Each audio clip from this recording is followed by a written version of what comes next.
Hey, what's up fam? It's Blkhippiee, and today I come with you guys with a new video. So what we're gonna cover today is pretty much what it's like having or owning or keeping a a Boa Imperator of a year old, or in that year and a half old mark. So we're gonna cover that, and how we're gonna cover it is we're gonna go over 4 topics, right? Alright, so we're gonna talk about behavior. That's one of the topics.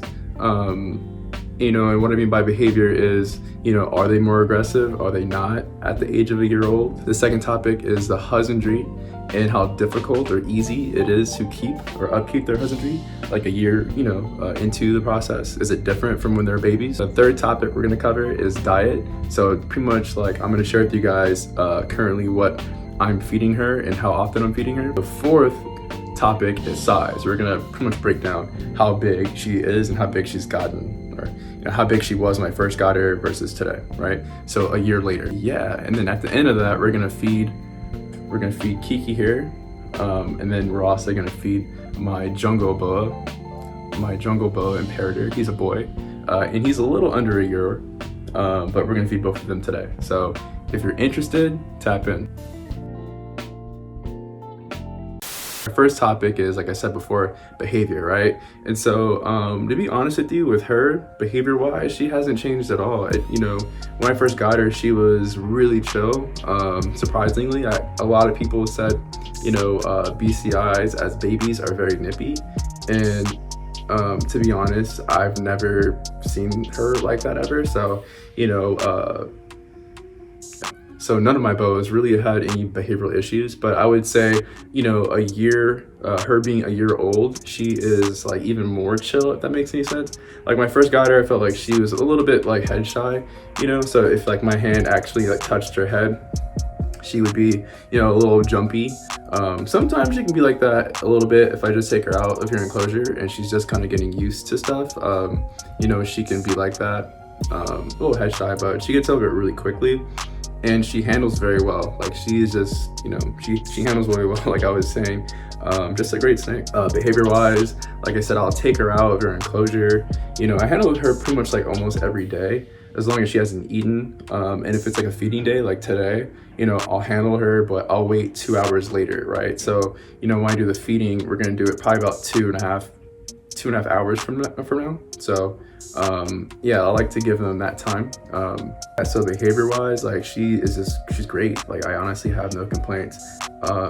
Anytime somebody's afraid of snakes, like she's the one that I would like grab out for them to hold, just to kind of get used to snakes, and they realize just how cool these are as animals, and they're not that scary at all. Like they're not trying to hurt you or anything like that. Like so behavior wise, at a year old, it's been great. Really have no complaints. So to answer that question, no, I don't think they're aggressive, and I don't really like the word aggressive. I prefer to use the word defensive, but yeah, I would say they're very docile. That's really the best way to really describe it. Like all my boas are really docile, and that's honestly because I handle them, I think, as often as I do. But yeah. So the second topic we're going to talk about is husbandry, right? So what's a husbandry like? How has it been like the first year? And to be honest with you, I have total, how many different species of snakes do I have? I have 3 different species of snakes, and my Boa Imperators are by far the easiest, I would say, when it comes to husbandry. Their husbandry is a little bit more forgiving, than compared to like say a ball python even, especially a Brazilian rainbow boa. But so I'd say, the husbandry is really easy to upkeep. So that makes your life a lot easier, especially if you have the right setup and you have the right, the right tools. But yeah, upkeep is really simple. I keep their hot sides at 90 degrees. The cold side, usually I try to keep at like 75, the lowest. And like I said, like in the winter time, that's kind of where it's at, is 75 degrees, and honestly it works for them. In the summertime, it's usually, I would say the cold side is like 79 degrees, right? That's on average in this room right here. So wintertime it's like 75 degrees, summertime it's like 79 degrees. So that 4-degree variation doesn't really affect her or my other jungle boa. So that's a great thing I would say is just that like it's really easy to keep their temperatures up and their humidity, especially if you do like a mix substrate, which is what I do. I do a mix of a 50-50 mix of jungle, it's called jungle mix, and I do cypress mulch and just a little water in there and you mix it up. I promise you your humidity would be great for like a month, really, honestly. You won't have to be misting down so much. And that was one thing I was having an issue with, I feel like in the beginning, was humidity pretty much. And didn't really have too many times with suck shed. Don't want you to fall. There weren't too many times like where I had issues with like stuck shed or anything like that. But once I changed the substrate, it made life like way easier. And so that was pretty cool. So like I said, husbandry, upkeep, whatever, at a year later, it's been pretty easy, honestly. One thing I will add with that is that like enclosure, so the year age kind of around this time is like where they're gonna probably need an upgrade if you've had them like in a smaller enclosure. So yeah, she's definitely due for an upgrade, and as soon as I do that, I'll be the first to let you guys know.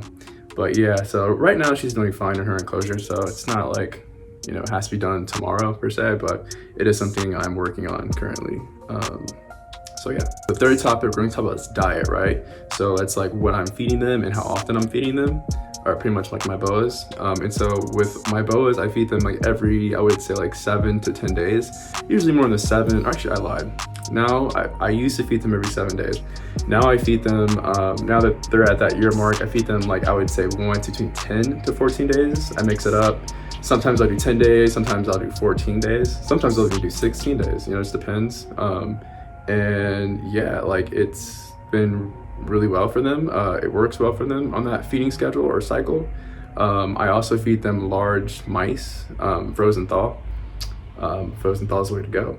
But yeah, so I feed them large mice, frozen thaw, and honestly, it's amazing for them. I feel like I've heard a lot of stories of people saying like not to put them on small rats until they're about 2 years old. And so I'm pretty much gonna stick with that notion, as I like how they're not fat. If you notice her, like you can see her muscle definition. She's like more square, like toast. So that square kind of muscular shape is what you really want to be going for. And a lot of times I find people will overfeed their snakes. It's just not knowing what they're doing, or maybe getting the wrong source of information. And some people like to power feed their snakes for breeding reasons. I'm not a breeder, nor do I really plan on breeding really. But so for me, I like to grow my snakes slowly, as I want them to be around for a long time, right? And so yeah, it's really important if you want them to stick around to kind of feed them the right way, especially if you just kind of do some research on boas. They really don't need to eat as much as you would think. So that's another thing. A lot of people accidentally overfeeding them, just not really understanding the species that they're working with. And so yeah, like I said, you want to see that muscular, kind of shape, if that makes any sense. You don't really want to see like fat deposits or fat rolls on them. If you see that, then that means you're kind of overfeeding your snake. So yeah. So we just talked about diet, right? So I was saying that, so I feed them about, now that they're a year old, I feed them about every 14 days, roughly. That's like the best way to look at it. I like to change it up personally because I don't like them to always expect when to get food. I've noticed if you do that, like when they're just expecting it, so you feed them every Wednesday on the dot at 12 o'clock, they're gonna be expecting that. And so if it's a day that you're not feeding them or something like that, or you gotta do a maintenance check, or you gotta clean something, whatever, they could be a little food aggressive. And so that's why I changed it up. And I noticed that my snakes are not food aggressive at all. Like if I have to go put my hand in there, like they're not coming at my hand. Just do your research on it. There's a lot of information, and just don't always look at one source. That's my biggest like tip for you in that regard. We just covered behavior, husbandry, and diet, right? And so the fourth conversation, or the fourth topic we're going to talk about today is size, right? And so that's how big they get. And so right now at a year old, let's see, She is I want to say about like 2.5 feet roughly, and she's a Colombian. So as a Colombian, a little over 2.5 feet, maybe 2 feet and like 8 inches probably, you know, so we're getting kind of close to that 3 foot mark.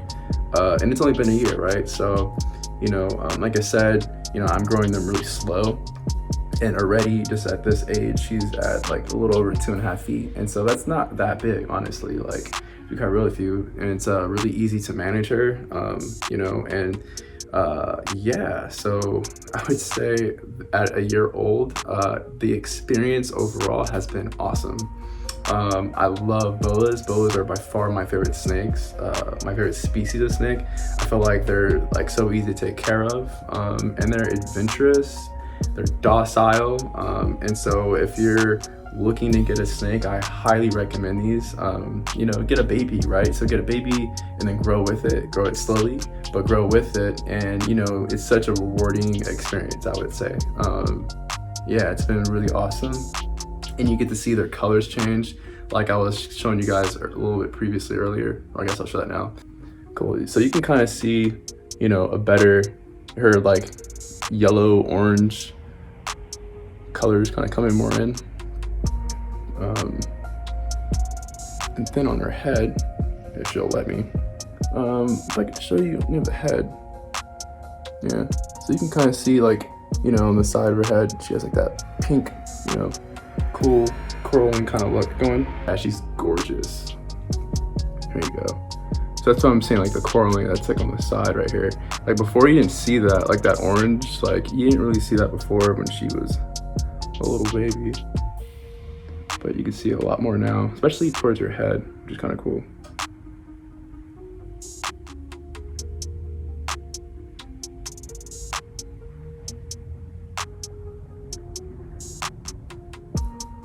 But yeah, the colors change a lot, which is really cool. And yeah, you get to witness it all. And I don't know, it's been an awesome experience, you know, having it for a year, because this was my first boa that I had added to my collection. And I've been adding nothing but boas ever since. So yeah, you know, boas are highly addictive, I would say. So what we're gonna do now is I'm gonna let her relax, technically. So we're gonna go ahead and go with the feeding. And yeah, so I'll see you guys on the other side.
All right, cool. So you guys just saw them eat. I'm filming this before, so that's a little weird. I know, because I'm holding her, and no, she did not eat yet, but I'm going to feed her. But anyway, so hopefully you guys enjoy the feeding, and hopefully you guys enjoyed today's video. Hopefully it really kind of just shows you guys, or hopefully today's video, you know, really kind of give you guys an honest review kind of like what the first year is like, or what, you know, they end up looking like in that first year, and how to pretty much kind of get them on a healthy start, right? As we talked about a lot of different things today. So, you know, if you have any comments, questions, you know, feel free to drop them below. And yeah, don't be afraid to hit that subscription button. Yeah, get more content, get to see more of us, more snakes. You know, obviously I do plan on growing, my collection way bigger than this, you know, so we'll see how far it goes. And yeah, so thanks for joining us today. And until next time, Blkhippiee out. Kiki out too. Bye. All right, peace out, fam.